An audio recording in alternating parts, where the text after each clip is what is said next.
Good morning सगळ्यांचे श्रीरंग चव्हाण या YouTube चॅनलवर स्वागत। विद्यार्थी मित्रो आणि आदरणीय सर्व पालक, जेव्हा आपण एखादा विषय शिकत असतो तो विषय शिकत असताना आपल्याला ज्ञाताकडून अज्ञाताकडे जायचे असते। मग ज्ञाताकडून अज्ञाताकडे म्हणजे काय की जी गोष्ट आपल्याला माहिती आहे ती गोष्ट म्हणजे ज्ञात असलेली गोष्ट, आणि जी गोष्ट आपल्याला माहित नाही म्हणजे अज्ञात, की ज्या गोष्टीविषयी आपल्याला नॉलेज नाही, ज्या गोष्टीविषयी आपल्याला माहिती नाही अशी गोष्ट म्हणजे अज्ञात। मग ज्ञाताकडून अज्ञाताकडे जात असताना आपल्याला सोप्या गोष्टीकडून कठीण गोष्टींकडे जावं लागत असतं। मग विषय गणित असेल, इंग्रजी असेल, मराठी असेल, हिंदी असेल किंवा या पृथ्वी तलावर शैक्षणिक क्षेत्रात शाळांमध्ये जे जे विषय उपलब्ध असतील ते सर्व विषय जर आपल्याला शिकायचे असतील, त्या विषयांचं नॉलेज जर आपल्याला घ्यायचं असेल तर ज्ञाताकडून अज्ञाताकडे जावं लागतं, म्हणजे सोप्याकडून काठिण्य पातळीकडे जावं लागतं। तर आज मी तुमच्यासाठी गणितामध्ये एक नवीन कन्सेप्ट की जे शाळेच्या मुलांना यायला पाहिजे, तसेच दैनंदिन व्यवहारात व्यवहार करण्यासाठी, आर्थिक आकडेमोड करण्यासाठी, पैशांची देवाणघेवाण करण्यासाठी आपल्याला गणिताच्या 4 क्रिया येणं फार महत्त्वाचं आहे। मग गणिताच्या जे काही 4 क्रिया आहेत त्या क्रिया म्हणजे बेरीज, वजाबाकी, गुणाकार आणि भागाकार। आपण अंकगणितापासून तर बीजगणितापर्यंत जेव्हा गणित या विषयाचे निरीक्षण करतो, जेव्हा गणित या विषयाचा अभ्यास करतो, तेव्हा एक गोष्ट आवर्जून आपल्या लक्षात येते की ती गोष्ट म्हणजे संपूर्ण गणित ह्या 4 क्रियांवर उभं आहे। म्हणजे these are the main pillars of mathematics. मग पहिला खांबा आहे बेरीज, दुसरा खांबा आहे वजाबाकी, तिसरा खांबा आहे गुणाकार आणि चौथा खांबा आहे भागाकार। तर या 4ही क्रियांपैकी आज आपण बेरीज ही क्रिया बघणार आहोत। बेरीज, आता बेरीज म्हणजे काय हे मी तुम्हाला सांगणार आहे। बेरजेविषयी आपण अभ्यास करणार आहोत। तर बेरजेचे चिन्ह असं असतं विद्यार्थी मित्रांनो, आपल्याला माहित असेल हे बेरजेचे चिन्ह आहे, हे बेरजेचं चिन्ह आहे। मग आपल्याला जर बेरीज घ्यायची असेल असं जर प्रत्येकाला वाटत असेल तर कमीत कमी 1 ते 100 पर्यंत अंक लक्षात घ्या बरं का। म्हणजे ज्या विद्यार्थ्यांना सुरुवातीपासून बेरीज शिकायची असेल की किंवा ज्यांना बेरीज येतच नाही, तर त्यांना जर बेरीज शिकायची असेल तर सर्वात महत्त्वाची गोष्ट 1 पासून तर 100 पर्यंत अंक तुम्हाला लिहिता यायला पाहिजे। लिहिल्यानंतर त्या अंकांची आपल्याला ओळख असली पाहिजे। जोपर्यंत या अंकांची आपल्याला ओळख राहणार नाही किंवा ओळख पटणार नाही तोपर्यंत 1 कुणाला म्हणतात, 2 कुणाला म्हणतात, 11 कुणाला म्हणतात, 15 कुणाला म्हणतात, 25 कुणाला म्हणतात, 35 कुणाला म्हणतात, 40 कुणाला म्हणतात, 60 कुणाला म्हणतात हे आपल्याला सांगता येणार नाही। मग त्या संख्येची ओळख नसल्यामुळे आपल्याला ती संख्या ओळखता येणार नाही किंवा त्या संख्येला कसं म्हणतात, त्याचा उच्चार कसा केला जातो। समजा मी 4 आणि 1 41, पण विद्यार्थ्याला किंवा तुम्हाला मला माहित नाही की याला 41 म्हणतात, तर मग त्यावेळेला आपल्याला अडचण येईल, समस्या येईल। म्हणजे आपल्याला बेरीज जर शिकायची असेल, बेरीज आपल्याला यायला पाहिजे असं जर सर्वांना वाटत असेल तर कमीत कमी 1 ते 100 पर्यंत आपल्याला संख्यांची ही ओळख असली पाहिजे। 1 ते 100 पर्यंत संख्यांची ओळख असली पाहिजे, आणि 1 ते 100 पर्यंत संख्यांची ओळख असली म्हणजे आपल्याला 1 अंकी, 2 अंकी, 3 अंकी, 4 अंकी किंवा उभी बेरीज, आडवी बेरीज करायला कोणतीही अडचण येणार नाही। तर आजचा आपला टॉपिक आहे बेरीज। तर बेरजेमध्ये काही बेसिक गोष्टी मी तुम्हाला सांगितल्या। हे बेरजेचे चिन्ह आहे, बेरजेमध्ये मिळविले जातात, कमी केले जात नाही। बेरजेमध्ये मिळविले जातात, कमी केले जात नाही, आणि बेरीज येण्यासाठी कमीत कमी 1 ते 100 पर्यंत अंकांची ओळख आपल्याला असली पाहिजे, बरोबर। मग आता समजा आपल्याला जर विद्यार्थ्याला बेरीज शिकवायची असेल, समजा बरं का, लक्षात घ्या, 1 अधिक 2, लक्षात घ्या, 1 अधिक 2 ही बेरीज आपल्याला विद्यार्थ्यांना शिकवायची असेल तर त्यांना शिकवा की हा किती आहे, कारण आपण त्यांना संख्यांची ओळख दिलेली आहे. मग त्यांना विचारा ही संख्या कोणती, 1, मग त्याला 1 रेषा ओढायला लावा. हे किती आहे, 2, मग त्याला 2 रेषा ओढायला लावा. मग 1 रेषा वरती ओढल्यानंतर आणि 2 रेषा खाली ओढल्यानंतर त्याला मोजायला लावा की बाळा या रेषा मोज. मग तो काय करेल, 1 2 आणि 3, मग त्याला इथं 3 लिहायला लावा. मग त्याला सांगा एकामध्ये 2 मिळवले किंवा दोनामध्ये 1 मिळवले तर उत्तर काय येतं, 3 येतं. बरोबर आहे की नाही. पुन्हा दुसरं उदाहरण द्या त्याला, इथं 2 लिहा अधिक 3. आता त्याला सांगा वरती किती संख्या आहे, 2, तर 2 रेषा 1 2, खाली किती रेषा आहेत, 3, 1 2 3. मग आता मोजरे बाळा किती झाले, 1 2 3 4 5. मग 2 आणि 3 किती झाले, किंवा 3 आणि 2 किती झाले, 5. म्हणजे ही झाली हुबी मांडणी, ही झाली हुबी बेरीज. मग तुम्ही म्हणणार हे तर खूप सोपं आहे, पण विद्यार्थी मित्र, आपण जेव्हा आपल्या मुलांना शिकवतो तर लहान मुलांना शिकवणं खूप कठीण असतं आणि मोठ्या मुलांना शिकवणं खूप सोपं असतं. लक्षात घ्या, कारण की लहान मुलांची सुरुवात असते, एखादी गोष्ट शिकण्यासाठी त्यांची सुरुवात असते. पण जे मुलं त्यांच्यापेक्षा मोठे असतात ते ऑलरेडी हे शिकलेले असतात. मग ज्यांना येतं, लक्षात घ्या बरं का, ज्यांना येतं त्यांना शिकवणं खूप सोपं आहे. ज्यांना येतं त्यांना शिकवणं खूप सोपं आहे, पण ज्यांना येत नाही त्यांना शिकवणं खूप कठीण आहे. मग ज्यांना येत नाही अशा विद्यार्थ्यांना जर शिकवलं तो खरा शिक्षक, तो खरा शिक्षक. आणि ज्याला येतं त्याला शिकवतोय आपण, ते उपयोग नाही ना. ज्याला येत नाही त्याला शिकवायला पाहिजे. मग समजा तुम्हाला इयत्ता 1, 2, 3, 4 आणि 5, म्हणजे तुमचा मुलगा किंवा मुलगी इयत्ता 1 पासून तर 5वी पर्यंत या 5 वर्गांच्या दरम्यान कोणत्याही वर्गात शिकत असेल तर त्या सर्व विद्यार्थ्यांना, तुमच्या मुला-मुलींना, पालकांना माझी विनंती आहे, शिक्षकांना विनंती आहे, अशा पद्धतीने बेरीज शिकवली तर निश्चितच त्यांचा आत्मविश्वास बाहेर आल्याशिवाय राहणार नाही. इंग्रजीमध्ये एक सुविचार आहे, well begun is a half done. अच्छी सुरुवात मतलब आधा काम. चांगली सुरुवात केली ना तर आपला अर्ध काम झालं असं समजा, राईट. तर ही आहे हुबी मांडणी. तर अशा पद्धतीने तुम्ही आपल्या मुलांना, मुलींना शिकू शकतात. आणि ज्याला बेरीज येतच नाही तर त्याने असं समजावं, मी विद्यार्थी जरी नसलो मला शिकायचं आहे. कारण की कोणताही व्यक्ती हा जीवनाच्या शेवटच्या क्षणापर्यंत विद्यार्थी असतो. बरोबर. आता बघा, अजून पुन्हा काही उदाहरण घेऊ आपण, जेणेकरून तुमचं सर्व शंकांचं निरसन होईल. बघा, स्टेप बाय स्टेप शिकवायचे. अगोदर 1 अंकी, त्यानंतर 2 अंकी, त्यानंतर 3 अंकी. आता आपण हुब्या पद्धतीने बेरीज शिकत आहोत, लक्षात घ्या बरं का. आता बघा, पुन्हा एक उदाहरण घ्या, 5 अधिक 2.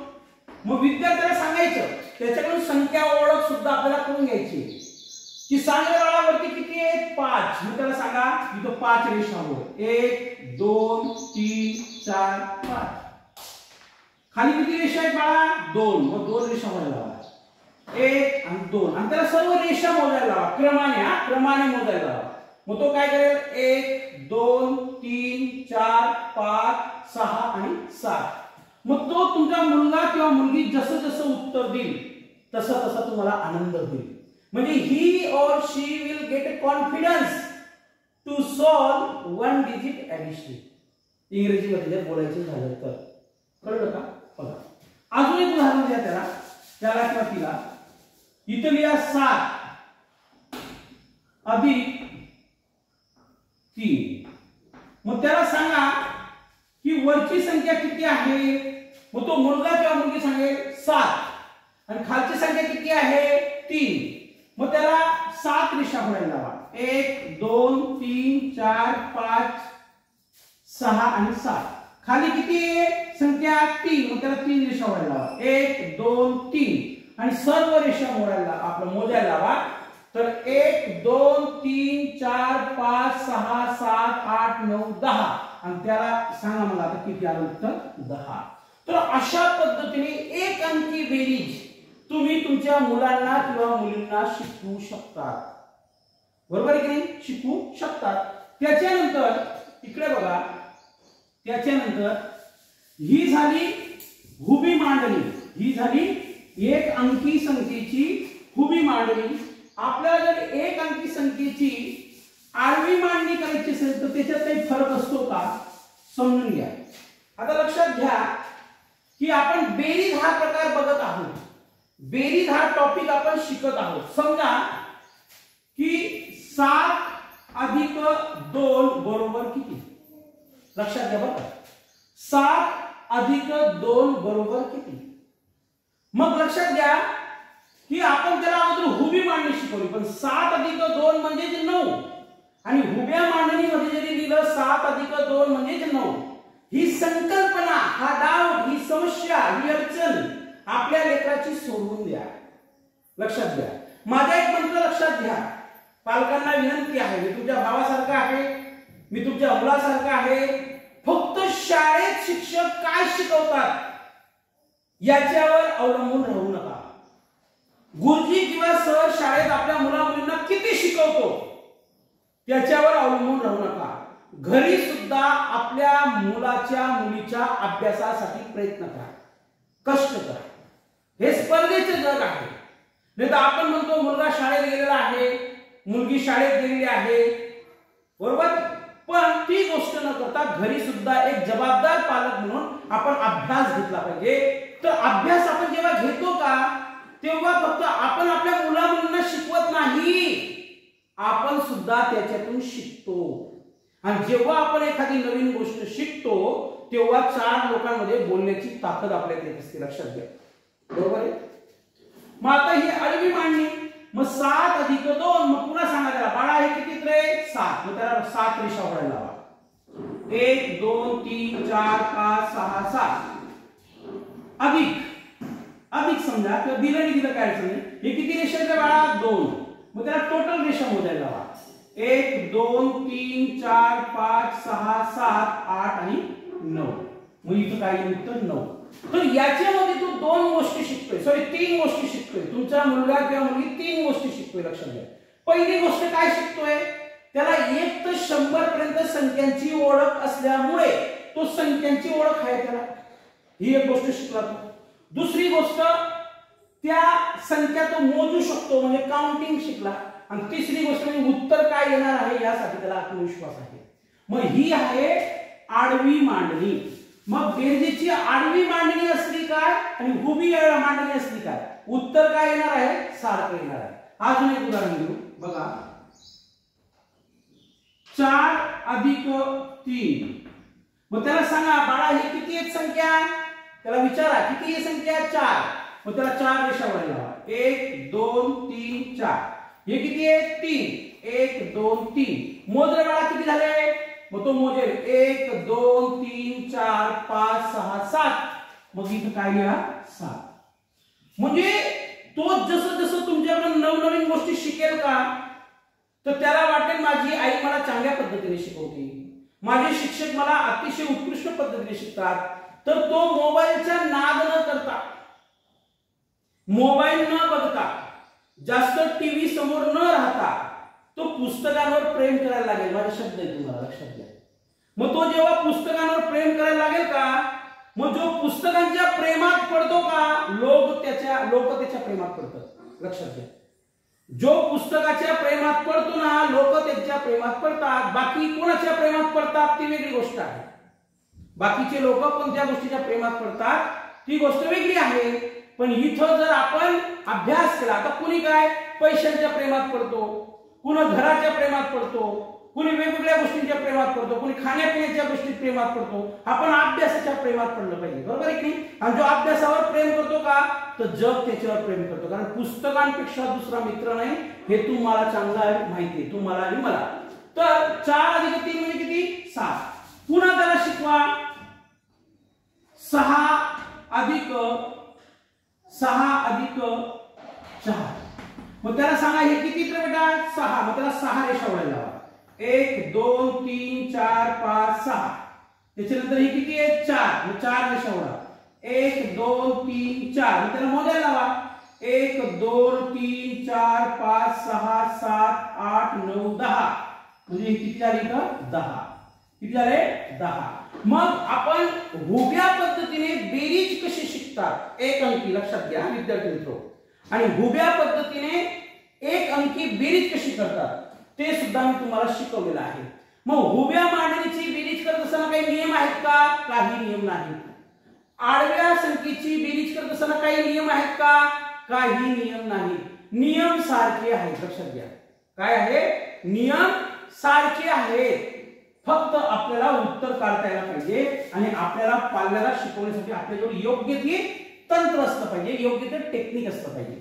मग आता तुम्हाला समजलं का की एक अंकी बेरीज उभी आणि आडव्या मांडणीने बिना हात्याची, लक्षात घ्या बिना हात्याची कशी शिकतात. म्हणजे विद्यार्थ्यांचा आत्मविश्वास बाहेर काढण्याचं बेस्ट साधन आहे हे आणि बेस्ट पद्धत आहे. आणि कोणतीही गोष्ट ही स्टेप बाय स्टेप शिकवली जाते. बरोबर आहे की? आता बघा आपण उभी मांडणी पाहिली, आडवी मांडणी पाहिली, बरोबर आहे की? आता आपण दोन अंकी संख्यांची बेरीज शिकू उभ्या पद्धतीने. उभी मांडणी करून दोन अंकी संख्यांची बेरीज. आता बघा दोन अंकी इथं लिहिलं मी 12 अधिक आणि इथं लिहिलं 14, बरोबर आहे का? मग आता त्याला सांगा वरती किती आहे. आता तो रेषा देऊन शिकलेला आहे बेरीज. आपण जेव्हा फर्स्ट स्टेप मध्ये त्याला एक अंकी संख्यांची बेरीज जेव्हा शिकवली तेव्हा तुमचा माझा पाल्य किंवा आपले विद्यार्थी रेषा ओढून बेरीज शिकलेली आहेत. मग आता इथं रेषा न ओढता त्यांच्या एक थिंकिंग स्किल, त्यांची एक वैचारिक पातळी डेव्हलप व्हावी त्यासाठी काय करायचं त्याला सांगायचं. हाताच्या बोटांवर त्याला मोजायला लावायचं की बाळा वरती किती आहे 2 आणि खाली किती आहे 4. मग 2 मध्ये 4 मिळव किंवा 2च्या संख्येच्या पुढे 4 संख्या अजून मोज. मग तो मोजल्यानंतर बरोबर सांगेल 6, बरोबर काय सांगितलं 6. मग त्याला सांगायचं 1 मध्ये 1 मिळवलं किती 2, मग 26 उत्तर सांगायचं तुम्हाला. म्हणजे उभ्या पद्धतीने सुद्धा अशा पद्धतीने तुम्ही त्याला बेरीज शिकू शकता. दुसरं उदाहरण घ्यायचं की बाळा हे किती रे, मग तो सांगेल 24, कारण त्याला संख्यांची ओळख दिलेली ना आपण. बेरीज वजाबाकी गुणाकार भागाकार या चारही संख्यांसाठी संख्यांची ओळख कमीत कमी पहिली तर चौथीच्या मुलाला 100 पर्यंत असली पाहिजे. किती पर्यंत असली पाहिजे 100 पर्यंत. 24 मग त्याला सांगायचं 24 अधिक 32, 24 अधिक 32. मग त्याला सांगा 4 मध्ये 2 मिळवले बाळा, मग तो 4 च्या पुढे 2 घड मध्ये 4 5 6, मग इथं 6 लिहा, बरोबर. त्याला सांगा 2 मध्ये 3 मिळव, तो बरोबर किती मिळेल 5, 56. म्हणजे उभ्या पद्धतीने तुम्ही बेरीज त्याला अशी शिकू शकता, 100% शिकू शकता. मग हीच बेरीज जर आपण आडव्या मांडणीने केली तर हे बघा ही होती उभी मांडणी. लक्षात घ्या बरं का, उभी मांडणी ही बेरीजची कोणती मांडणी होती उभी मांडणी. आता हेच आपण उदाहरण आडव्या मांडणीने घेऊ. 12 अधिक 14. मग 12 अधिक 14 अशी बेरीज शिकवताना त्याला पहिले सांगा की ही एकच संख्या आहे 2 आणि इकडच्या संख्येमध्ये 4 ही एकच संख्या आहे. म्हणजे उजव्या बाजूला ज्या संख्या असतात लक्षात घ्या बरं का, उजव्या बाजूला ज्या संख्या असतात अगोदर त्या संख्यांची बेरीज करतात. वजाबाकी असेल तर वजाबाकी, गुणाकार असेल तर गुणाकार आणि भागाकार असेल तर भागाकार. भागाकाराची बघू आपण नंतर काय, पण तुम्ही बेरजेमध्ये वजाबाकीमध्ये आणि गुणाकारामध्ये सांगू शकता. मग त्याला सांगायचं 2 आणि 4 किती रे बाळा 6, 1 आणि किती झाले 2. मग त्याला सांगायचं बघा वरचं उत्तर पण 26 आहे आणि खालचं उत्तर पण 26 आहे. तर अशा पद्धतीने त्याला आपण शिकू शकतो. आता दुसरं उदाहरण बघा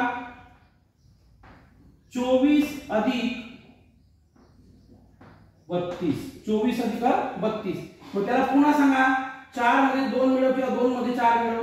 4 आणि 2 किती 6, 2 आणि 3 किती 5, 56. म्हणजे त्याला एक गोष्ट क्लिअर करून द्या तुम्ही की तू आडवी बेरीज केली तर उत्तर सारखं येणार आहे, तू उभी बेरीज केली तरी सारखं येणार आहे. मग जेव्हा तुम्ही तुमच्या मुलाला बेरीज शिकवणार, आता ह्या ज्या बेरजा होत्या का, तर याच्यामध्ये हातचा नव्हता. आता हातचा काय असतो ते पण मी तुम्हाला दुसऱ्या व्हिडिओमध्ये सांगणार आहे. या सोप्या बेरजा होत्या. काय होत्या? सोप्या बेरजा होत्या. तर अशा पद्धतीने तुम्ही तुमच्या मुलांना बेरीज शिकवू शकतात. मग आता आपण उभ्या मांडणीमध्ये 2 अंकांची बेरीज पाहिलेली आहे, आडव्या मांडणीमध्ये देखील आपण 2 अंकांची बेरीज पाहिली आहे. पण या बेरजेमध्ये आपण बिना हातच्याची बेरीज केलेली आहे, म्हणजे ज्या ठिकाणी हातच्याची काही गरज नाही. आता 3 अंकी बेरीज कशी करतात बघा. आता 3 अंकी बेरीज कशी करतात बिना हातच्याची ती आपण बघू. बघा त्याला सांगा 3 1 4 314 अधिक 215. बरोबर, ही झाली उभी मांडणी. मग त्याला सांगायचं 4 मध्ये 5 मिळव, मग तो मोजेल. कारण की 1 अंकी बेरीज शिकवताना, 2 अंकी बेरीज शिकवताना त्याच्या बेरजेच्या बाबतीत बौद्धिक विकास झालेला आहे, त्याची वैचारिक पातळी वाढलेली आहे, त्याच्या बेरजेची मूलभूत क्रिया किंवा कन्सेप्ट ही क्लिअर झालेली आहे. त्यामुळे त्याला 2 अंकी काय, 1 अंकी काय, 3 अंकी काय, 4 अंकी काय, त्याच्यापेक्षा जास्त संख्यांचा जरी स्टेप बाय स्टेप बेरीज दिली तरी तो बेरीज केल्याशिवाय राहणार नाही. हा शब्द आहे माझा. बघ त्याला सांगा 4 आणि 5 किती झाले बाळा, असं म्हणायचं. त्याला प्रेमाने घ्यायचं. आणि जेव्हा विद्यार्थ्यांना आपण प्रेमाने हळूहळू सांगितलं लहान मुलांना, तर ते शिकायशिवाय राहत नाही. तर 4 आणि 5 9, मग 1 आणि 1 2, आणि 3 आणि 2 5, 529 उत्तर आहे. मग पुन्हा एक उदाहरण घेऊ. 235 अधिक 112. बरोबर, 235 अधिक 112. तर या बेरजेमध्ये आपण हातचा घेतलेला नाही, कारण आपण बेसिक पासून त्याला शिकवतो. लक्षात घ्या बरं का. मग त्याला काय सांगा पुन्हा की 5 मध्ये 2 मिळव, मग तो 7 लिहेल इथे. 3 मध्ये 1 मिळव, तो 4 लिहेल. आणि 2 मध्ये 1 मिळव, तो इथं 3 लिहेल. म्हणजे 347. मग ही झाली उभी मांडणी. बेरजेची काय झाली? उभी मांडणी झाली. बरोबर, ही कोणती मांडणी झाली? उभी मांडणी. आता ह्याच बेरजेची आपल्याला आडवी मांडणी करायची आहे. काय करायचे? आडवी मांडणी करायची आहे. कारण की आपण जेव्हा शिकवतो का मुलांना, तर मुलांनी आपल्याला प्रतिसाद दिला पाहिजे. काय दिला पाहिजे? आपल्याला प्रतिसाद दिला पाहिजे. नहीं तो मास्टर भी आरामात और मुलं भी आरामात. म्हणजे मास्टर भी अंधेरे में, गुरुजी भी अंधेरे में और बच्चे भी अंधेरे में. बराबर है कि नहीं? तो किसका विकास होगा? टीचर का विकास होगा या बच्चों का विकास होगा?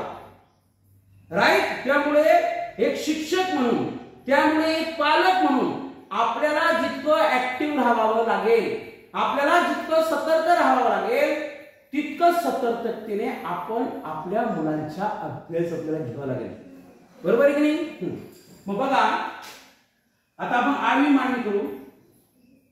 314 अधिक 215. आणि दुसरं उदाहरण घेऊ आपण. 235 अधिक 112. सॉरी एक मिनिट. अधिक 112. तर मी तुम्हाला सांगितलं आहे की आपल्या विद्यार्थ्यांना शिकवताना पहिल्यांदा त्यांना एकक स्थानच्या अंकांची बेरीज करायला लावा, त्यानंतर दशक स्थानच्या अंकांची बेरीज करायला लावा, त्यानंतर शतक स्थानच्या अंकांची बेरीज करायला लावा. मग वरती जे काही 529 हे उत्तर आले आहे, तर आडव्या बेरजेमध्ये सुद्धा 529च येईल. बरोबर.